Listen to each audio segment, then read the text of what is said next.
मी doctor Appasaheb ओंकारराव Kadam, गाव माझं धानोरा आहे. माजी जिल्हा परिषद सभापती आहे मी गेले 2.5 वर्ष झालेले माझ्या हिरेगाव शहरामध्ये 327 गट नंबर आहे. त्याच्यामधून 222 राज्यमार्ग गेलेला आहे आणि त्या राज्यमार्गामध्ये माझी व माझ्या चुलत भावाची जमीन गेलेली. तर माझ्या चुलत भावाने ती जमीन नसताना ती रजिस्ट्री केली आणि रजिस्ट्री करून ह्या इथं तहसीलदार मॅडमनं तिचा फेरसुद्धा घेतला सरकारी जमिनीचा.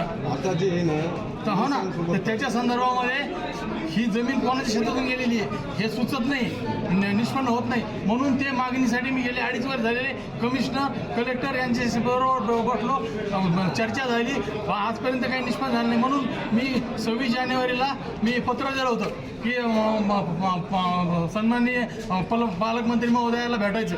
तर पोलिसने मला 26 जानेवारी दिवशी आत्मदानाचा इशारा होता. तर त्यांनी मला समजूत घातली आणि म्हणले भेट घेऊन देतो आणि 26 जानेवारीला भेटसुद्धा होऊ दिलेली नाही. आणि नंतर म्हणजे 1 तारखेला आज आलो तर मी तिथं चर्चा करायला लागलो तर FPSIने मला धक्काबुक्की करून बाहेर काढलं आणि भेटन नाही तर नाही भेटन अशा आयरावची भाषा केली. माझं मत असं आहे की शेतकऱ्याच्या जमीन तुम्ही 1972ला घेतल्या, पैसा तर दिला नाही पण त्यांचे भांडणं लावून दिले आणि त्या कोणा शेतातून गेल्या हे काही निष्पन्न होत नाही. माझी विनंती आहे सरकारला की ज्यांच्या जमीन 1972ला घेतलेले त्यांच्या किमान ते 7-12 कमी करण्यात द्यावं की जेणेकरून त्यांच्या भावात आपसमध्ये झगडे होणार नाही आणि त्याला ते वैकी करायला सोपं पडतं. आणि हे जर नाही केलं तर आता संबंधित पोलीस मला म्हणलेले भेट घालून देतो, जर नाही भेट घेऊन जायचं तर मी आता कार्यक्रम संपल्यानंतर त्यांच्या गाडीच्या समोर उभं राहून फाशी घेणार आहे.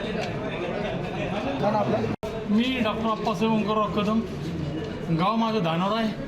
माजी जिल्हा परिषद सभापती आहे मी गेले 2.5 वर्ष झालेले माझ्या हिरेगाव शहरामध्ये 327 गट नंबर आहे. त्याच्यामधून 222 राज्यमार्ग गेलेला आहे आणि त्या राज्यमार्गामध्ये माझी व माझ्या चुलत भावाची जमीन गेलेली. तर माझ्या चुलत भावाने ती जमीन नसताना ती रजिस्ट्री केली आणि रजिस्ट्री करून ह्या इथं तहसीलदार मॅडमनं तिचा फेरसुद्धा घेतला सरकारी जमिनीचा.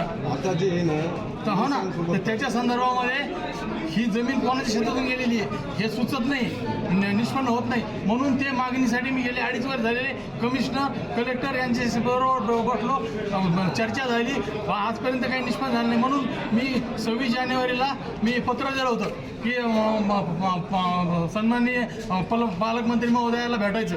तर पोलिसने मला 26 जानेवारी दिवशी आत्मदानाचा इशारा होता. तर त्यांनी मला समजूत घातली आणि म्हणले भेट घेऊन देतो आणि 26 जानेवारीला भेटसुद्धा होऊ दिलेली नाही. आणि नंतर म्हणजे 1 तारखेला आज आलो तर मी तिथं चर्चा करायला लागलो तर FPSIने मला धक्काबुक्की करून बाहेर काढलं आणि भेटन नाही तर नाही भेटन अशा आयरावची भाषा केली. माझं मत असं आहे की शेतकऱ्याच्या जमीन तुम्ही 1972ला घेतल्या, पैसा तर दिला नाही पण त्यांचे भांडणं लावून दिले आणि त्या कोणा शेतातून गेल्या हे काही निष्पन्न होत नाही. माझी विनंती आहे सरकारला की ज्यांच्या जमीन 1972ला घेतलेले त्यांच्या किमान ते 7-12 कमी करण्यात द्यावं की जेणेकरून त्यांच्या भावात आपसमध्ये झगडे होणार नाही आणि त्याला ते वैकी करायला सोपं पडतं. आणि हे जर नाही केलं तर आता संबंधित पोलीस मला म्हणलेले भेट घालून देतो, जर नाही भेट घेऊन जायचं तर मी आता कार्यक्रम संपल्यानंतर त्यांच्या गाडीच्या समोर उभं राहून फाशी घेणार आहे.